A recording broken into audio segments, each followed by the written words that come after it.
the Reynolds Journalism Institute at the Missouri School of Journalism, welcome to Global Journalist. I'm Jason McClure. This past March marked 4 years since the start of the Syrian civil war between rebel forces and President Bashar al-Assad's government. The numbers during this conflict are simply astonishing. Depending on the estimate, the death toll varies anywhere between 220,000 to more than 310,000. More than 6 million Syrians have been displaced, and more than 4 million have already fled to other countries, like Turkey, Lebanon, Jordan, and Egypt. It's been described as the closest thing to hell on earth. Now, despite those astronomical figures of dead and displaced, the media coverage has been another story. Recently, coverage of the ongoing conflict has waned as other news stories, such as Ukraine, have taken center stage. This week, we'll look at coverage of the Syrian war and the toll it's taking, not only on the people in the country, but the people covering it. To begin, joining us from London is Amelia Smith, a journalist at the Middle East Monitor, and from Brussels, Yazan Badran, the English editor of Syria Untold, an independent site which works to tell the stories of Syrians affected by the war. Amelia Smith, you've been reporting on this conflict for some time. Tell us from your perspective how news of the conflict has varied depending on what outlet you're listening to and where you are in the world listening or watching.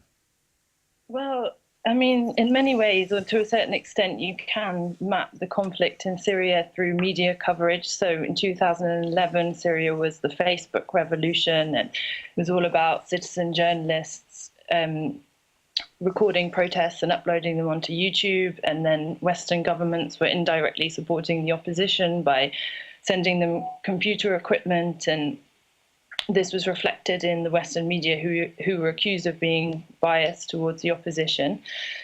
Then you had, reflected in the idea that this wasn't a conflict restricted to Syria alone. You had Russia Today or Al-Manar, who are Hezbollah's media outfit, who supported Assad.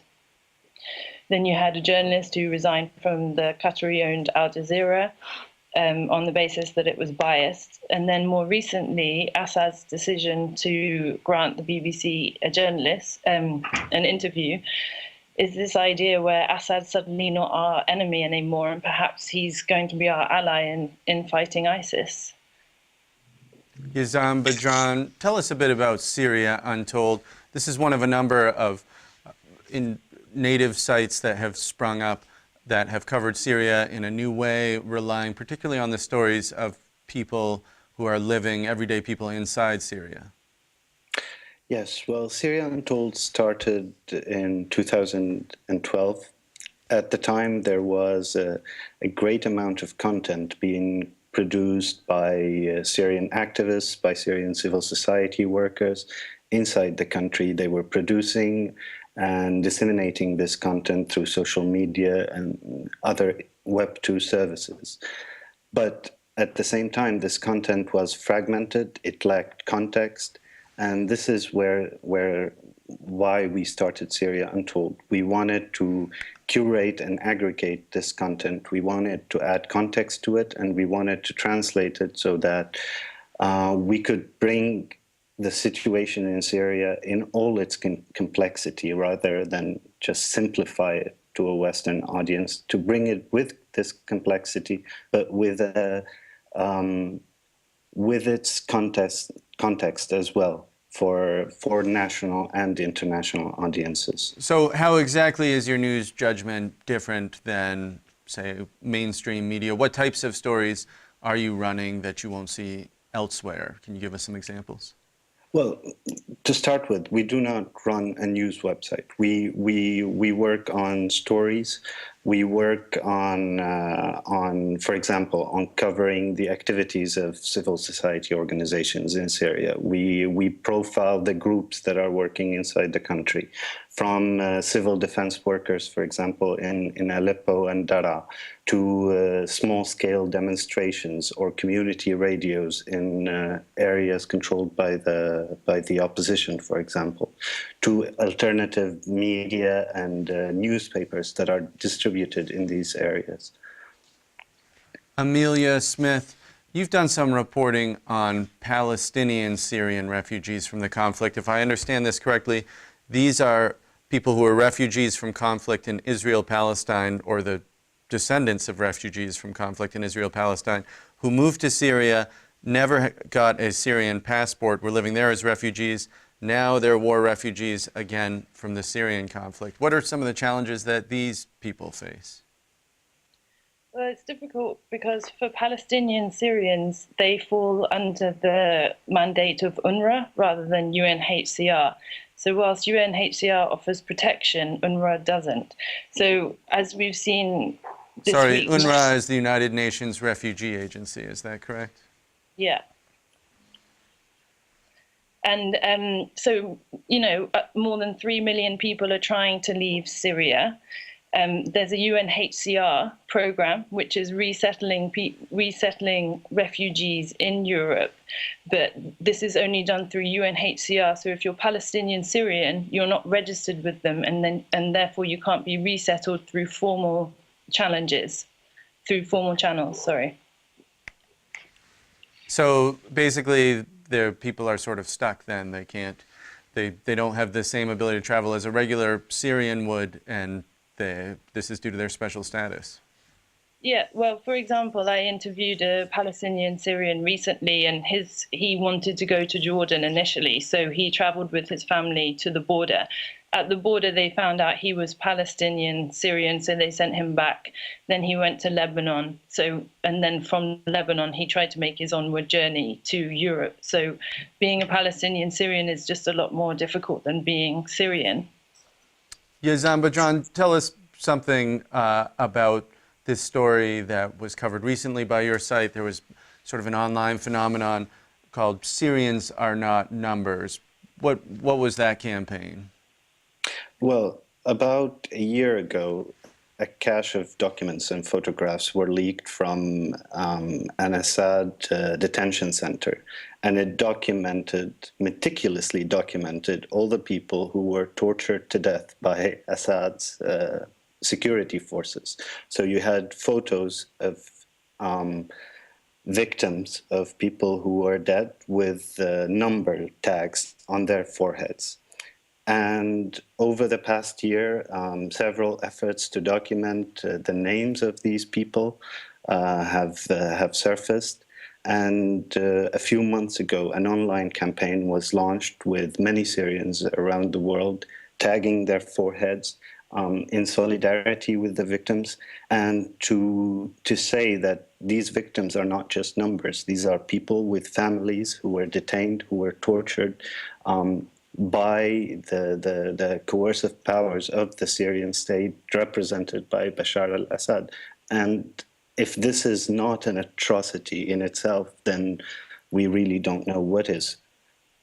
This is Global Journalist. I'm Jason McClure. This week we're focusing on the ongoing civil war in Syria and how it's affecting the people inside the country, as well as journalists covering it. My guest this week from London, Amelia Smith, a reporter at the Middle East Monitor, and from Brussels, Yazan Badran, the English editor of Syria Untold, an independent site which works to tell the stories of Syrians affected by the war. If you're interested in more Global Journalist content, visit us online at globaljournalist.org. There you can read in-depth articles on international affairs and free press issues, and download past episodes from our archive. We're also on social media. You can like us on Facebook or follow us on Twitter @GlobalJourn. Amelia Smith, there was recently an article on Al Jazeera's website by a journalist named Barry Malone, basically decrying the fact that Al Jazeera had done an enormous amount of coverage of the Syrian conflict several weeks ago, timed to the 4th anniversary of the war. There were documentaries, there were photo essays, there were lengthy pieces of reportage, and yet the data Al Jazeera got was that they had very few viewers, much fewer than expected, for this coverage. So what's your sense? Are people tuning out on Syria? Well, it seems that they're tuning out unless they see a headline with ISIS in it at the moment. And I think what you have in Western media a lot is this kind of binary narrative now where it's ISIS versus Assad, and we don't seem to see any of the middle ground. We don't hear so much from those kind of voices that we heard from in 2011. we don't hear any of the nuances or the complexity of the opposition or people who are fighting Assad. And I think at the same time, this also plays into his propaganda, where he can position himself to say, look, I'm the lesser of two evils, and if it wasn't for me, ISIS will fill the power vacuum. And I mean, you can see this in the way that when ISIS infiltrated Homs, the cradle of the revolution, it was reported on much more here than when the opposition removed pro-Assad forces from Idlib, or, for example, with Yarmouk refugee camp. It kind of seemed to slip off the radar for a while. And then as soon as ISIS had suddenly infiltrated it, or they were seen to be controlling 80% of it, it was suddenly back in the headlines again. Yazan, Badran, do you see things the same way?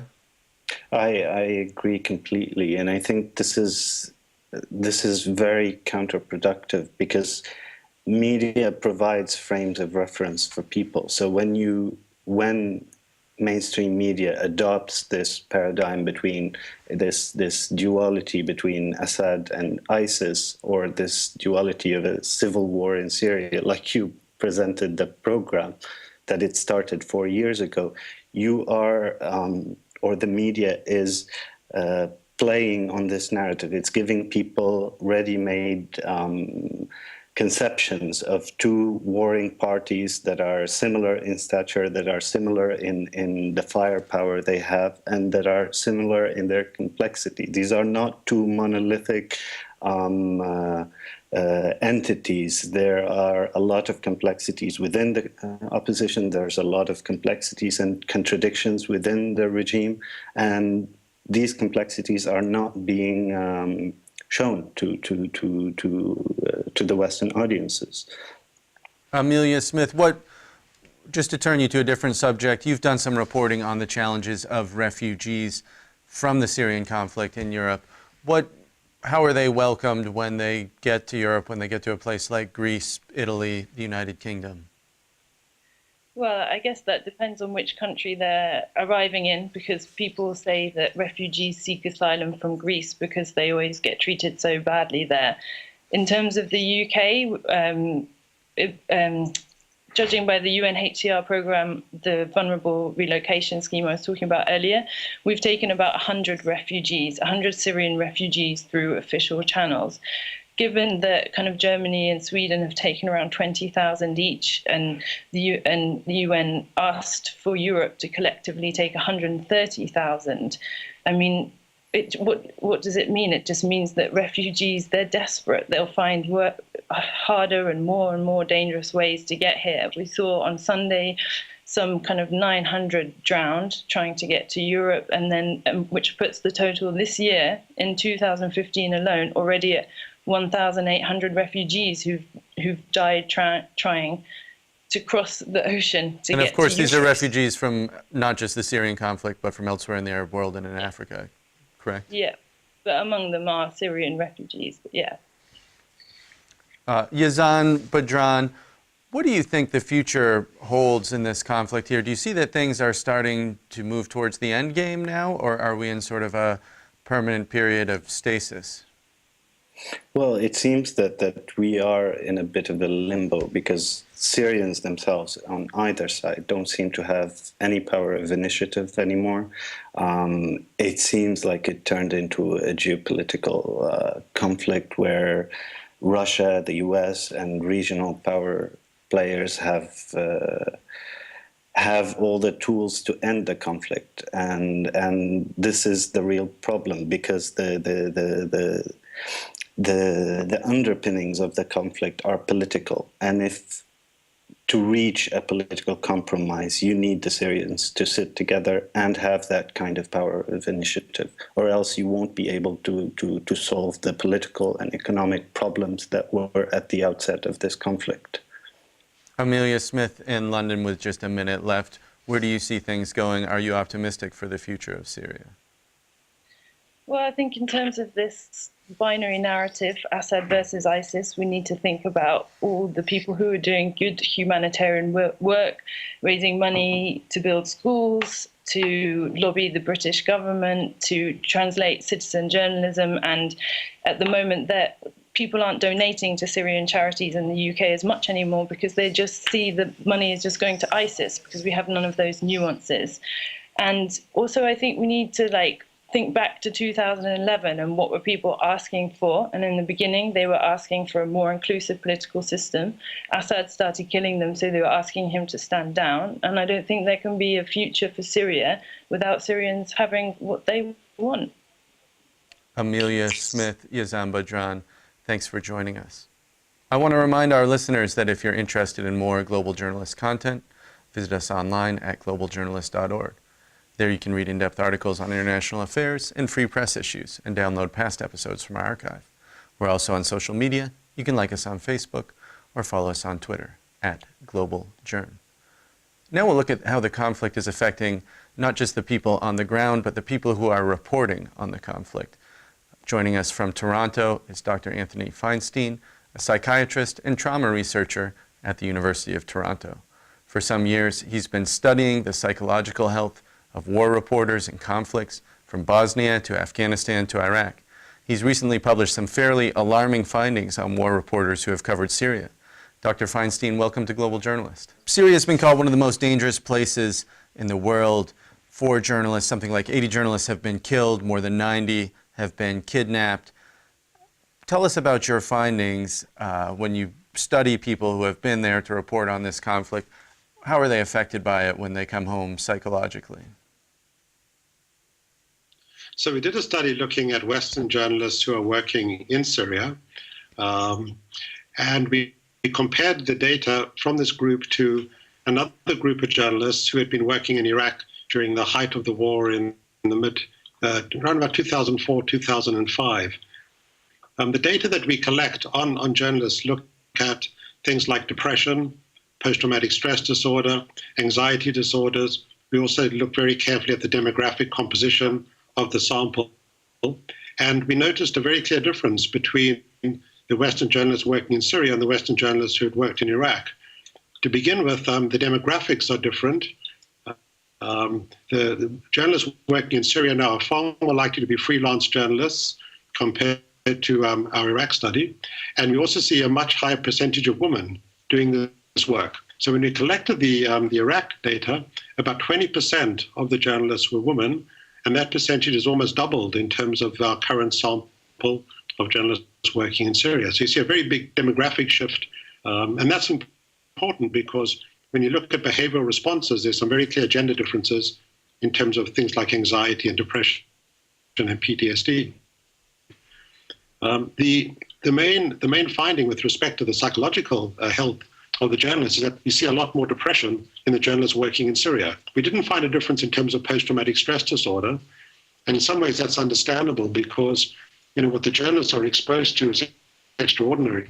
Iraq was very, very dangerous, and Syria is very dangerous, and I think we've almost hit like a ceiling effect in terms of exposure to life-threatening events and danger.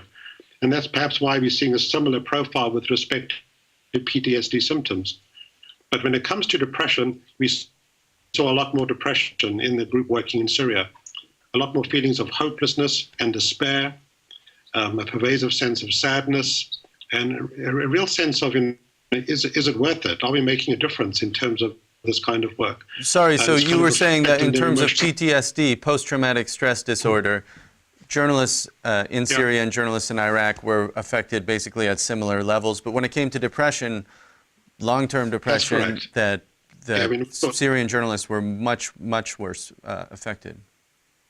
Well, we asked the journalists that, and I think there are a number of potential reasons that could explain it.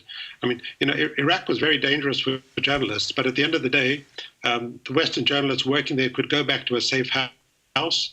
Many of the networks had bureaus in Iraq that were protected. There was security. They could take their flak jackets off at the end of the day. They could put their feet up. Their compounds were secure. The freelance journalists working in Syria don't have this. It's just this constant exposure to danger. Another reason is the risk of kidnap, which I think has become far more acute in Syria, adding to the hazards that the journalists confront. then there's the whole question of, and this is what I hear from journalists, their sense that this is a conflict that's gone on for a long time, and there's almost a sense of despair that the reporting hasn't changed anything. It hasn't really made a difference, that the country is still unraveling, and they find this difficult to deal with. Well, certainly the Iraq conflict went on for quite a long time, but I think that's quite interesting what you said about journalists being specifically targeted in the Syrian conflict in a way that they weren't in Iraq then, and that seems to be having some sort of unprecedented effects on their emotional well-being. Possibly, yeah, that's correct. And so what lessons do you think this study, this research holds for journalists, for media organizations?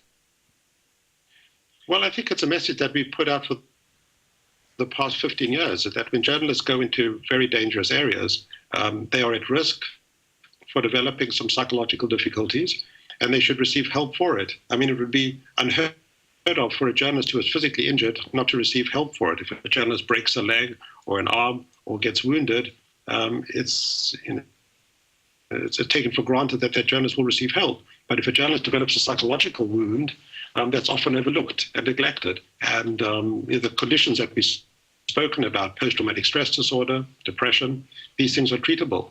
If you don't treat them, they don't get better by themselves, and they can take a journalist down very hard. So it's a consistent message that we put across from all our work in conflict zones, is that news organizations have a responsibility to help journalists who develop these problems. And not least, those problems are compounded, as you mentioned, by the fact that many of the journalists operating in Syria are freelancers. In fact, James Foley, Stephen Sotloff, two of the American journalists who were killed by ISIS, were both freelancers, where they were basically operating without a net, without insurance, without security support from a news organization in the same way that somebody who's an employee would be. And so that plays into some of these psychological issues then as well. Yeah, correct. I mean, I think it's much harder for freelancers. I mean, we've got data from other conflicts showing exactly that freelance journalists are more at risk because they don't have the kind of support and help that journalists who work for news organizations have. It's a really important point. Dr. Anthony Feinstein from the University of Toronto, thank you very much for joining us today with Global Journalist. Thank you.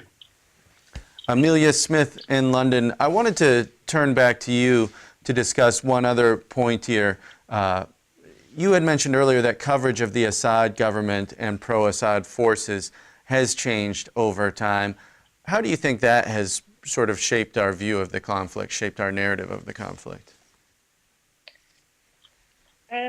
Well, I mean, that's what I was saying earlier. I think that in the beginning, a lot of governments were kind of asking Assad to stand down. They were in support of the opposition. The Western governments were sending kind of computer equipment, walkie-talkies, to the opposition, and this showed how much power they thought that these voices had in the beginning.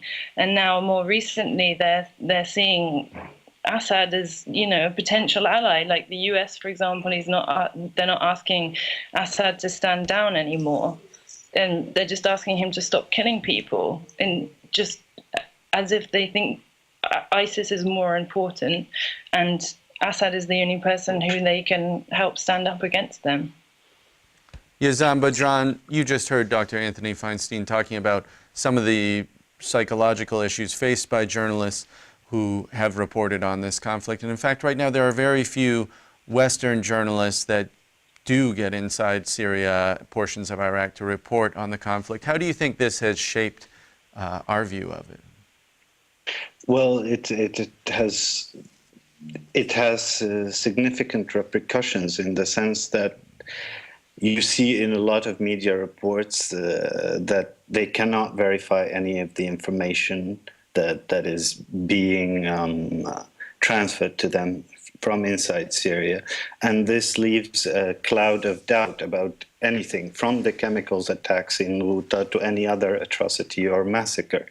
In the sense, this doubt makes it easier for people to tune out from and not care or not feel personally involved in the conflict. And yet when you're watching conflict coverage from other parts of the world. Reporters from some other stations, Al Jazeera, particularly in the Arab world, do seem to be much closer to the action. Are people there getting a fuller picture, or is it still distorted in some way? Well, I mean, Al Jazeera, especially the Arabic channel, is certainly closer to the conflict. But even then, they are not sending their journalists anymore. They're using freelance journalists, either Syrians or citizen journalists who are inside Syria. And Amelia Smith, let me just ask you as well about some of your reporting. I see that you had done a story on how refugees inside Europe are doing yoga, doing some other things to help recover from the trauma once they are back in a safe place. Can you tell us just a little bit about what some of those recovery efforts look like for refugees from the conflict? Well, this is kind of a lady from Ireland who went to Jordan to work with Syrian and Iraqi and Palestinian refugees, and she's teaching yoga to them as a way to help them deal with post-traumatic stress disorder. I think in the beginning people were a bit reluctant to try it, but afterwards it's a lot of people said it helped them control their breathing, it helped them with depression, it helped them feel safe, and ultimately offered a community for people to talk and to meet other people who were also in the same horrific position as them. With just about a minute left, Amelia, I know you've reported from areas of the Middle East previously. You heard Dr. Feinstein talking about some of the trauma, some of the psychological difficulties that reporters in these areas face. Is that something that you've run into as well in your reporting? Well, I haven't actually been in a direct, reporting from a war zone in that way. But I mean, these subjects are difficult. They're traumatic, even if you're following the social media aspect of it, or if you're following something like Palestine, which has been going on for years and years and years. And of course, it certainly has an effect on you and how you feel and how you feel about human nature, really, other humans. That's all for this edition of Global Journalist, a production of the Reynolds Journalism Institute and the Missouri School of Journalism. If you're interested in more Global Journalist content, visit us online at globaljournalist.org. There you can read in-depth articles on international affairs and free press issues and download past episodes from our archive. We're also on social media. You can like us on Facebook or follow us on Twitter at Global Journ. Many thanks to Amelia Smith, Dr. Anthony Feinstein, and Yazan Badran for joining us. Global Journalist executive producer is Joshua Kransberg. Our assistant producers this week are Taylor DeHaze, Kara McLean, Lucrezia Lotza, and Hong Zhao. Global Journalist studio director is Travis McMillan from RJI, and our audio engineer is Pat Akers of KBIA. For all of us at Global Journalist, I'm Jason McClure. Thanks for joining us. We'll see you next time.